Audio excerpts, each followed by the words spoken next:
So let me recap. We had snakes, leeches, rats. You might think we were miserable, right? You might say to me, weren't you just miserable? Like 24 hours a day? And all I can tell you is, in that exact same environment, we saw orangutans. We had monkeys surrounding us. We saw elephants, toucans, the Fruit Loop bird, the toucans. We saw flowers that were a meter in diameter. Try to picture a bloom of a flower almost as round as your table. Like just incredible beauty. And I will always remember how fascinating it was to realize that you could see such incredible beauty in a place that people thought, and would rightfully so think, was way too miserable to ever enjoy. And that's where, this is a quote from a book called Glory.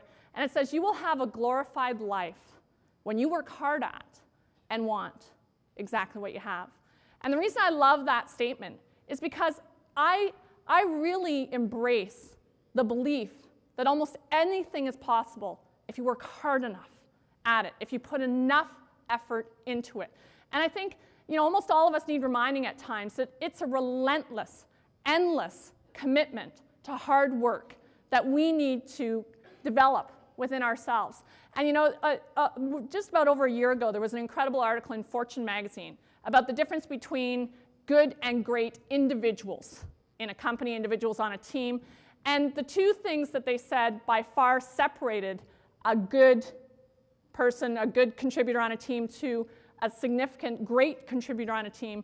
What the two significant things were, the first was a continuous commitment to improvement. So even after massive success, so you think of people like Lance Armstrong or Michael Jordan, those kind of people that even when they were at the peak of their success were committed to practice that was intentional for improvement. But the second thing that made a bigger difference in my mind was the differential in continuous effort.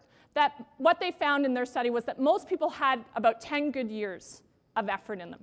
10 years where they were willing to work as hard as possible, in things like their relationships, their professions, and then they want it to get easier.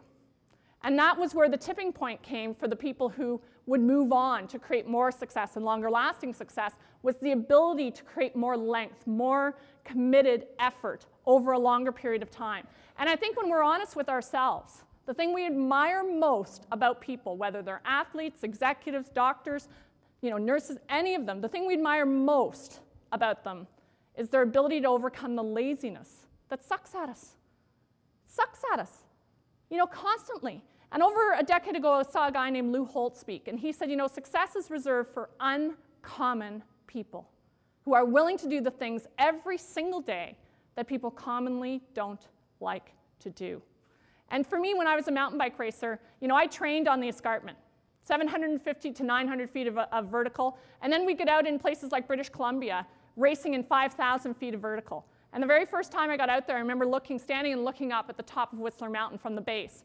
And my coach said to me, you're going to get halfway up, and you're only going to suffer if you battle the mountain. That it's all about, not begging for lighter loads. It's about building stronger shoulders. And that's where I think it takes so much of us, that differential, to figure out how it is that we stay willing to work as hard as possible towards the things we know are going to make a difference.